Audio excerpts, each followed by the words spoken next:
Assalamu alaikum wa rahmatullah wa barakatuhu. Que la paix, la miséricorde et la baraka d'Allah soient sur nous tous. Louange à Allah subhanahu wa ta'ala, Seigneur et Créateur des mondes et de ce qu'ils contiennent, et paix soit sur son messager, le noble prophète Mohammed sallallahu alayhi wa sahbihi wa sallam. Bienvenue à toutes et à tous sur cette nouvelle édition de votre émission L'Islam en partage. J'aimerais partager ce verset coranique avec vous. Vous me permettez de faire attention à ce que je lis. Ô vous qui avez cru, mangez des nourritures licites que nous vous avons attribuées et remerciez Allah si c'est lui que vous adorez. Sadaqallah al-azim. Parole d'Allah subhanahu wa ta'ala. Je fais exprès d'évoquer ce verset coranique pour attirer votre attention sur le mot nourriture, l'alimentation. Oui, c'est de cela qu'il s'agit dans cette édition. Les interdictions alimentaires en islam. Pour rappeler à chacun que chaque bouchée que nous portons à notre bouche doit être conforme à la volonté de notre Seigneur et Créateur. J'en parle, mesdames, messieurs, dans cette édition L'Islam en partage avec mes invités. Dr Chouti Waris, salam alaikum. Wa alaykoum salam wa rahmatullahi wa barakatuh. Vous venez pour la seconde fois dans cette émission avec le même plaisir, je suppose. Très, complet. Mashallah, tabarakallah, qu'Allah vous récompense. Oui.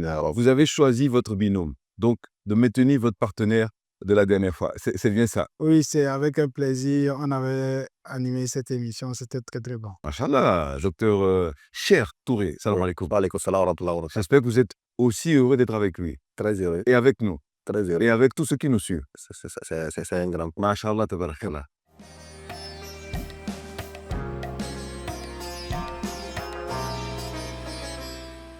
Interdiction alimentaire dans l'islam. Docteur Waris, est-ce que vous pensez que c'est un sujet banal? On aurait pu s'en passer? C'est un sujet très important. D'accord. Non seulement du point de vue spirituel, Hmm. mais également du point de vue sanitaire. Hmm. Oui. Vous êtes de même avis? parfait. Pourquoi?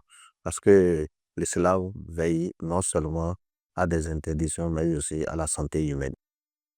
Bon, alors, je vous laisse, docteur Waris, nous faire la définition, la première compréhension que vous avez de l'interdiction alimentaire.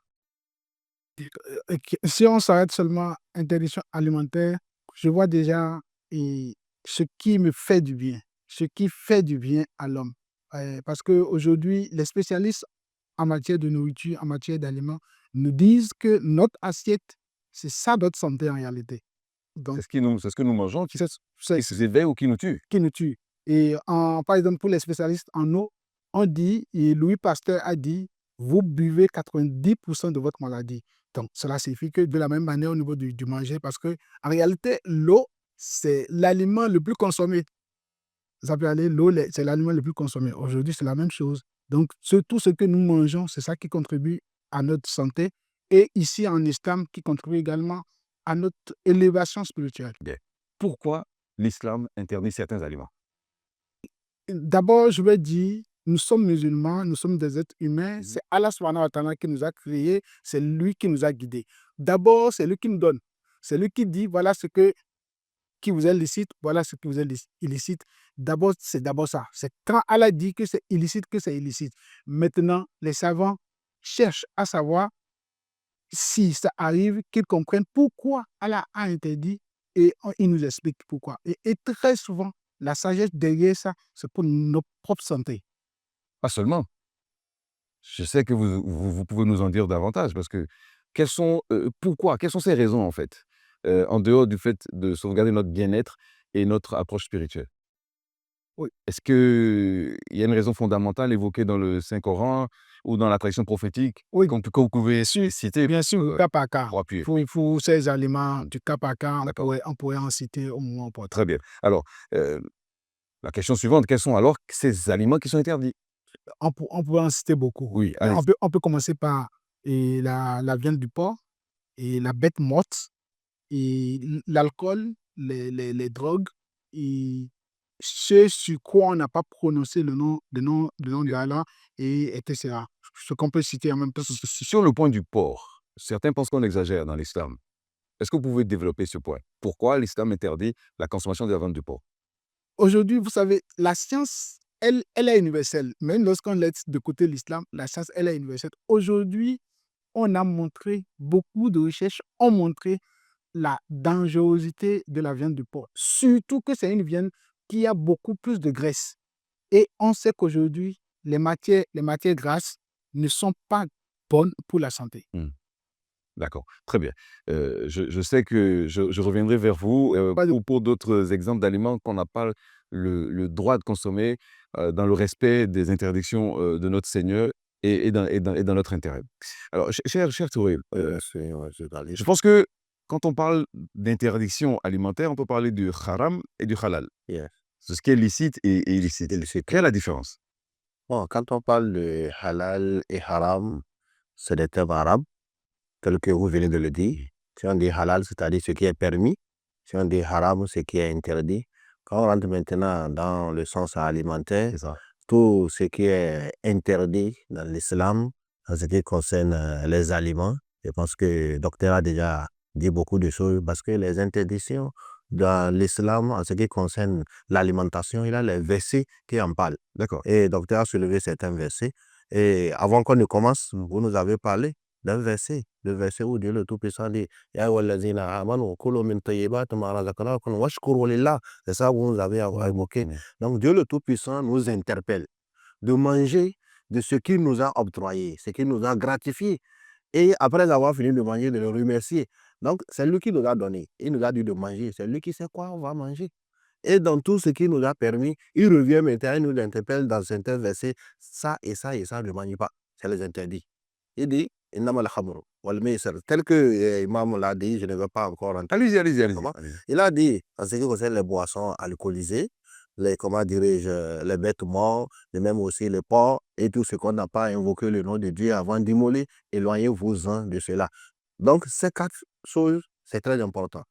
En commençant par le dernier, c'est qu'on n'a pas appelé le nom de Dieu sur ça. Même si c'était licite pour manger, une fois qu'on ne l'a pas tué avec le nom de Dieu, ça devient illicite. Donc, selon la logique islamique. Donc, toutes ces choses, c'est ça qu'on n'entend pas haram. Donc, c'est illicite. Donc, tout ce qui est halal, donc ça devient halal. Tout ce que l'islam vous a permis de manger, c'est halal pour vous, à l'exception que vous ne tombez pas dans ce qui est interdit. Surtout sur le dernier point, de ne pas l'immoler par le nom d'Allah subhanahu wa ta'ala. Parce que, oui, allez-y. Parce qu'en fait, certaines personnes exagèrent un peu dans la citation de haram et de halal sans comprendre le sens profond de chaque mot. Comme nous savons tous, oui, allez-y. Oui, si je peux ajouter quelque chose par rapport à la... De base, en islam, tout est permis. La base en islam, c'est que tout est permis. Donc Ce que maintenant, vous dites est très important. oui. Parce que souvent, que cette pense vraiment que l'islam, c'est de base, tout est interdit. voilà, il y a trop de contraintes en islam. Non, pas du tout. Non. Tout ce qui peut procurer du bien à l'être humain, c'est permis. Jusqu'à ce qu'on ait un verset clair là-dessus ou bien un hadith clair, sans ambiguïté, qui l'interdit. Parce que ce que vous dites me plaît bien, parce que vous savez très bien que les versets coraniques ont été révélés après survenance de certains événements, qu'il s'agisse de Médine ou de la Mecque. Est-ce que vous avez le souvenir d'une situation qui a précédé la survenance, la révélation d'un verset coranique qui traite du sujet de l'alimentation et de ses interdictions? Quand nous prenons l'exemple de l'alcool, Oui. c'est parce qu'il y avait parmi ses compagnons du prophète sallallahu alayhi wa sallam qui sont venus à la prière tout saoulés et il ne sait plus ce qu'il dit alors qu'il est en prière. Il est face à son Seigneur, mais il n'est pas là. Sa présence d'esprit n'est pas là. C'est pourquoi les versets qui ont interdit l'alcool sont venus par degrés.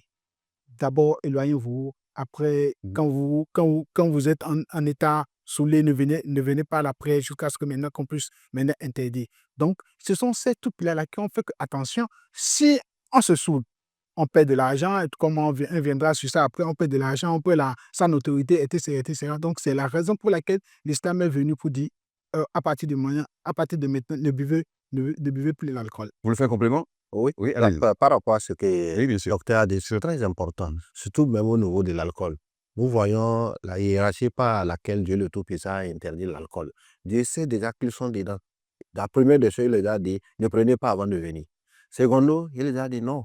Vous savez qu'il a un bienfait dedans, mais son mal nuit que son bien. Et à la fin, maintenant, il va dire, éloignez-vous-en. Parce que si vous en prenez, vous allez tomber dans ce que je vous ai interdit. C'est très important. Donc, tout ce qui nous a interdit dans l'alimentation, soit ça nous nuit, soit ça nous a mené à tomber dans d'autres interdictions. Très bien. Si nous pouvons reconnaître ce qui est interdit à consommer, parce que Allah, le sachant, sait pourquoi il a interdit, qu'est-ce qui est donc recommandé pour le musulman à consommer? Vous savez, aujourd'hui, puisque nous parlons de l'aliment, donc, et surtout que l'islam, c'est une religion de science, de savoir. Donc, de façon générale, lorsque je veux manger, il faut que ce soit quelque chose qui me soit profitable, quelque chose qui ne nuit pas à ma santé. Et vous voyez, donc, de façon générale, lorsque je veux consommer, lorsque je veux boire, je dois faire très attention, être vigilant par rapport à ce que je mange, pour que cela ne nuit pas à ma santé. Parce que j'ai besoin de ma santé pour mieux adorer Allah subhanahu wa ta'ala. Donc, ce qui fait que, et je sais que ce que je mange, ce que je bois a un impact très important sur ma santé. Donc, dois faire très attention par rapport à ça. Donc, ça doit être la sagesse qui doit m'animer au moment où je vais manger, au moment où je vais boire. Avant de suite, docteur Waris, cher Touré, J'avoue. est-ce qu'on peut aller se restaurer dans un restaurant, dans un endroit qui ne propose pas que des produits licites, où on doit éviter? Est-ce qu'on peut aller manger dans un restaurant où on ne vend pas que ce qui est autorisé? Donc le menu est global avec ce qui est autorisé dans l'islam et ce qui est interdit. Par exemple, la viande de porc et ce genre de choses. Est-ce qu'on doit éviter ce genre d'endroit parce qu'on a peur, on craint de tomber dans l'interdiction, ou on peut être vigilant, j'essaie de répondre à la question, et y aller quand même? Oui, Quel est le meilleur comportement? d'une part, Mmh. on doit s'abstenir s'il a une autre alternative. Ah, c'est important ça. C'est très important. S'il a une autre alternative, on va s'abstenir catégoriquement. Mais s'il n'en a pas, donc on va aller et prendre en faisant attention pour vérifier qu'est-ce que l'islam a interdit, qu'est-ce qu'il est là, c'est le seul mais composé de quoi, qu'est-ce que l'islam m'a interdit dedans, afin de pouvoir me prévenir de ce qu'on m'a interdit. Donc c'est ce que l'islam... Le docteur a dit quelque chose de très important. Oui, allez-y. Parce que l'islam n'a pas tout interdit. Tout est licite pour nous de manger, à l'exception sur quelque chose que Dieu a interdit, soit par un verset, soit par un hadith du prophète sallallahu alayhi wa sallam. Mais c'est à vous de manger. Et en mangeant là, il faut contrôler aussi votre santé, tel que le verset « Kulu washrabu wala tusrifu ». Donc mangez et buvez, mais ne transgressez pas. C'est dans la transgression que vous amenez une maladie à vous-même. Mais le mais est licite pour voir l'exception de ce qu'on a interdit. Très bien. Vous savez que les recommandations ont leur valeur dans la vie des gens, surtout quand elles viennent de personnes capables d'être prises au sérieux. Et je vous fais peut-être une colle, mais est-ce que le prophète sallallahu alayhi wa sallam, avait des aliments préférés à lui pour leur bienfait dans le corps? Quelques aliments qu'on pouvait citer et qu'on pourrait adopter désormais dans un régime halal, du coup. Merci. Pour répondre avant de répondre à cette question, le frère a dit quelque chose tout à l'heure, que lorsque vous pouvez vous en passer d'un restaurant où on mélange tout, vous pouvez vous en passer. Donc, il revient vraiment, quand, quand celui qui veut émettre un avis juridique, il y a toujours l'environnement qu'il faut regarder. Quand nous prenons chez nous, où on a vraiment des restaurants où on peut éviter là où on mélange tout, mais par contre, il y a des frères qui se retrouvent en Europe, qui se retrouvent dans des pays où c'est difficile. Ouais. Donc, l'environnement, je reviens toujours sur ça pour dire que l'environnement est très important par rapport aux avis que un moufti doit, quand il veut émettre son avis, il doit considérer tout ça. D'accord. Maintenant, sur le régime du prophète Mohammed sallallahu alayhi wa sallam, le régime alimentaire, Et là, c'était pas mal d'aliments. Par exemple, on va quand on parle par exemple du miel, il nous a donné l'importance du miel, de la vinaigre, et boire beaucoup d'eau, etc. Tout ça là. Il y a pas mal d'aliments, Abad Saouda et autres, où il nous a donné l'importance. Et aujourd'hui, la science démontre ça. Ouais, la science démontre ça. Et il y a les dates qui sont là aujourd'hui, où aujourd'hui on utilise ça dans la médecine traditionnelle contre la fatigue. Et le prophète en a déjà parlé, etc. etc. Et voilà. quelques aliments du régime alimentaire par prophète sallallahu alayhi wa sallam. Je pense que, comment dire, le docteur a déjà parcouru les aliments préférés du prophète, surtout le miel et le lait, et en terminant par la date. Le miel Le lait et la date. et la date. Pour la rupture de son jeûne, c'était La date. la date. Oui, oui. Le- Ah, et je suivais une émission un jour au niveau de la RFI où c'est une dame qui n'est pas du tout musulmane et qui a dit qu'elle s'est étonnée de les conseils du prophète au moment de la rupture du jeûne. En ce sens-là que, voilà, il a jeûné depuis le matin, il n'a rien mangé, son taux de glycémie a vraiment baissé. Et maintenant, le prophète conseille de rompre pas la date parce que c'était très formidable. Et pour voir vraiment que tout ce que le prophète nous a demandé, tout ce qu'Allah subhanahu wa ta'ala nous a demandé, c'est pour notre propre bien. D'accord, mais quel est le comportement adopté lorsqu'on mange par erreur un repas haram? Haram. Alhamdulillah, nous remercions Dieu parce que l'islam, c'est une religion globale. Et c'est les enseignements du prophète Muhammad sallallahu alayhi wa sallam. Quand on s'en passe, on va tomber dans l'erreur. Ok. Le prophète sallallahu alayhi wa sallam, en commençant par le Coran, qu'est-ce que le Coran nous a dit? Une fois que nous tombons dans ces choses, d'abord dans un verset, Dieu le Tout-Puissant dit Rabbana la tu'akhizna in nasina wa khata'na. Donc, dans ce verset, Dieu le Tout-Puissant nous montre, une fois qu'il nous a interdit quelque chose, si nous tombons dans cela, soit par oubli, soit par erreur, ou soit par contrainte, Dieu va nous pardonner. Donc, de la même manière, le prophète Muhammad sallallahu alayhi wa sallam a amené un hadith qui dit, parce qu'il a dit, Inna Allah tajawaza li an ummati al-khata wa nisyan wa mustaqridu alayh, que Dieu le Tout-Puissant a pardonné ma communauté, ce qu'ils ont fait soit par erreur, soit par oubli, soit par contrainte. Comment on peut tomber dans ce genre de cas? Donc, Par erreur, par oubli ou par contrainte? par contrainte, par exemple, tel que vous venez de le dire, vous Ouais. rentrez dans le restaurant, vous lisez véritablement le mets, après avoir fini de manger, on vient vous dire que, véritablement, il n'a pas noté, mais il a telle chose dedans. Ah, Donc, ça, c'est une erreur. les histoires du jambon, là. Donc, c'est une que Dieu vous pardonne. Donc, de même aussi par contrainte. Donc, il n'y a pas de mais si ce n'est que le haram là. Donc, l'islam te dit, il faut manger, il faut ne pas te tuer. Voilà, tout le coup, bien aidé qu'on il a S'il n'y avait que la viande du S'il n'y porc, avait rien que la viande de porc. Et si tu ne le manges pas, tu vas te tuer toi-même. Dieu le Tout-Puissant nous a interdit cela. Là, dit ne tuez pas vous-même, pas vos propres mains. Voilà, tout le coup, bien aidé qu'on a l'islam te t'autorise de le manger. Mais si tu as eu satisfaction et tu as eu un autre qui est licite, tu d'abord, tu élimines ça, tu laisses ça et tu prends ce qui est licite. Donc, une fois que tu as mangé ce qui est interdit et tu t'en rends compte, tu vas demander pardon, Dieu va te pardonner si tu es dans les trois conditions, oubli, erreur ou contrainte. Et Dieu va te pardonner. Inch'Allah, tabarakallah.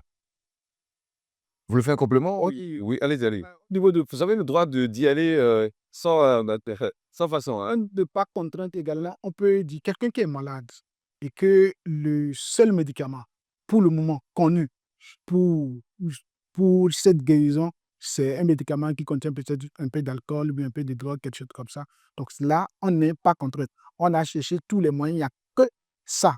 Et c'est la raison pour laquelle également il faut que ça soit des avis des médecins musulmans. Ouais, qui voient qu'il n'y a pas d'autre solution que ça. Là aussi, ça devient une contrainte. Il peut aller par là, et c'est une contrainte, il n'y a pas de problème pour ça là. On a abordé durant ces précédentes minutes les aspects biologiques, physiologiques des aliments, n'est-ce pas? Et j'aimerais qu'on ouvre la parenthèse spirituelle maintenant. C'est recommandé ou c'est même obligatoire, je ne sais pas, vous me direz, de dire Bismillah avant de consommer quoi que ce soit. Pourquoi, cher Touré? Alhamdulillah, qu'Allah nous guide sur le droit chemin. Amen. Nous voyons le mot Bismillah, tel que vous venez de le dire, c'est recommandé, même avant de manger. D'abord, c'est une adoration.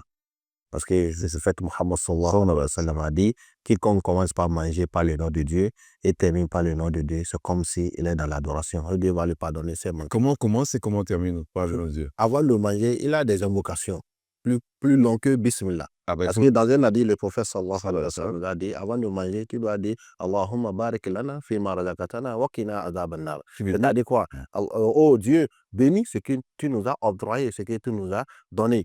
Et éloigne-nous de feu de l'enfer avant de manger. Donc, soit tu dis Bismillah. Donc, une fois que tu as fini de manger encore, tu dois remercier Allah. Tu dis Alhamdulillah. Donc, à part Alhamdulillah, il y a aussi d'autres invocations qui peuvent ajouter. Donc, dis Bismillah avant de manger. Ça bénit d'abord le manger que tu veux faire. Et ça t'éloigne encore de quelque chose que nous ignorons. Shaitan ne va pas manger avec toi. Et c'est pour cela que le prophète sallallahu alayhi wa sallam, il nous a même recommandé, ce n'est pas au niveau de notre plat même que Bismillah doit commencer. Ça doit commencer dès la rentrée de ta maison. Le prophète sallallahu alayhi wa sallam a dit, si tu sors, si tu veux rentrer dans ta maison, il faut rentrer par le nom de Dieu, afin de pouvoir empêcher les shayatines, les shaitans, les démons, de pouvoir intégrer dans ta maison. Rentre par le Bismillah. Si tu ne connais pas l'invocation d'entrée, dis Bismillah seulement, ça te protège. Et dans un arrêt, il a dit, si tu rentres sans prononcer le nom de Dieu, que Shaitan dit à ses enfants, Adraktumul Mabit. Vous avez trouvé où vous allez dormir. Et si vous rentrez, vous voulez manger, vous n'avez pas encore prononcé le nom de Dieu, dit Adraktumul Mabit wal Asha. Vous avez trouvé où dormir et où manger. Donc le nom de Dieu te protège d'abord de Shaitan et Dieu bénit ton repas que tu veux manger. Donc, nous voyons l'importance de dire Bismillah avant de manger. C'est très important. Surtout, restez toujours sur vos positions d'écoute en regardant donc l'émission L'Islam en partage. Je rappelle que nous évoquons le sujet relatif aux interdictions alimentaires dans l'islam. Et ce n'est pas juste pour le plaisir d'interdire, c'est parce que dans notre intérêt, pour préserver notre santé, Allah nous fait des recommandations claires de nous éloigner de certains aliments et aussi pour préserver la pureté du cœur. Et j'aimerais bien, cher Touré, sur ce point, que vous nous fassiez un développement. L'avantage d'avoir un cœur pur en respectant scrupuleusement les interdictions, certaines interdictions alimentaires. C'est très important parce que l'islam, la pureté. Quand on parle même de l'islam, c'est la pureté. Tu devais jusqu'à la fin. Et Dieu même, il est pur. Et il n'accepte pas que ce qui est pur, tel que le prophète sallallahu alayhi wa sallam nous a relaté dans un hadith de Qudsi. Et en ce qui concerne les interdictions, une fois que le serviteur de Dieu tombe dans des interdictions volontaires, Dieu le Tout-Puissant s'éloigne de lui. Soit des aliments qui sont interdits, non seulement des aliments qui sont interdits, ces aliments qui sont licites, mais vous les avez consommés de façon illicite, ça t'éloigne d'Allah subhanahu wa ta'ala.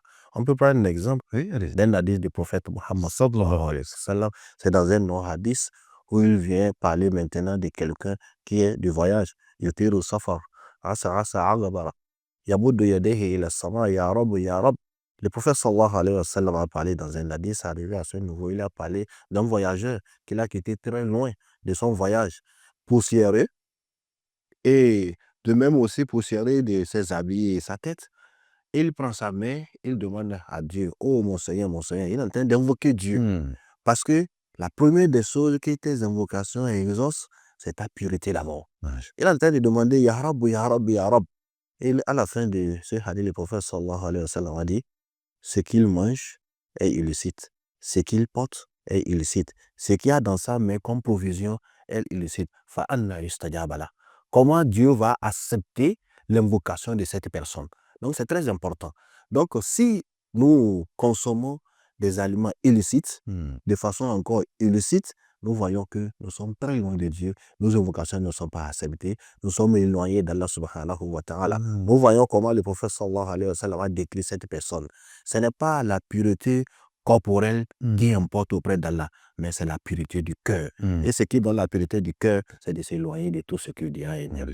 C'est incroyable les conséquences du non-respect de certaines interdictions et surtout alimentaires, parce que c'est de ça qu'il s'agit dans l'émission. Et pour renforcer ce que le frère a dit, vous savez, la présence, le rappel d'Allah, il faut que ça soit constant dans la vie du musulman. Et donc, c'est de la même manière, lorsque vous voulez manger, de dire Bismillah, c'est pour toujours l'élévation spirituelle. C'est pour se rappeler chaque fois d'Allah subhanahu wa ta'ala. Allah subhanahu wa ta'ala dit, quand Dieu dit, si on veut faire une tradition littérale, que l'homme regarde son manger, regarde, non, c'est pas regarder comme ça, qu'Allah subhanahu wa ta'ala. Regarde en te disant, celui-là qui m'a amené ça, c'est Allah. C'est lui qui était capable de me donner ça. Donc, je suis obligé de l'adorer. Je suis obligé de le remercier. Donc, ce manger que je veux, ce que je veux prendre là, il faut que je le prenne tel qu'il l'a dit. De la même manière, je pense, en mangeant, je pense également à ceux-là qui n'ont pas mangé. Donc, ouais, tout ce rappel-là, tout cela va nous élever spirituellement.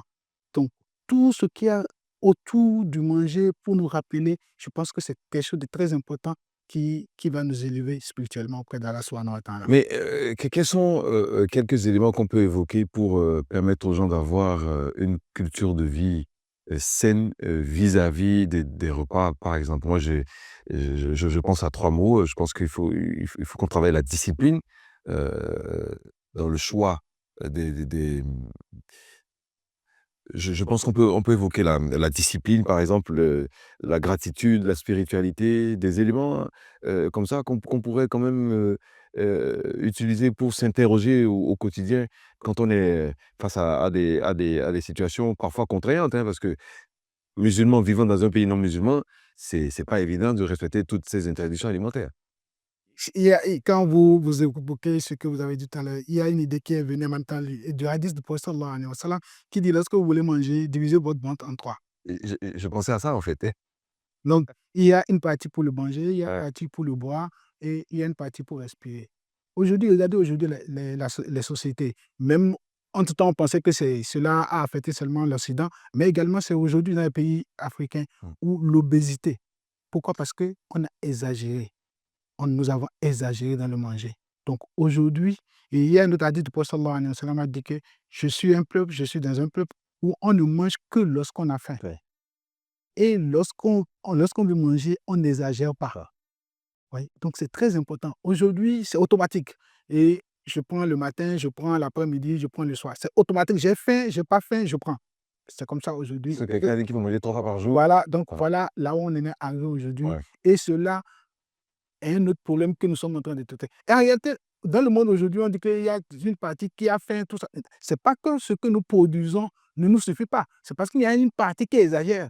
C'est ce qu'on est en train de manger. Donc, ce qui fait aussi, puis on dit toujours que l'islam, c'est de la globalité, c'est parce qu'il y a, il y a des gens qui ne donnent pas comme Allah subhanahu wa ta'ala l'a souhaité. C'est ça. Donc, aujourd'hui, donc, il faut regarder tout ça là. Mmh.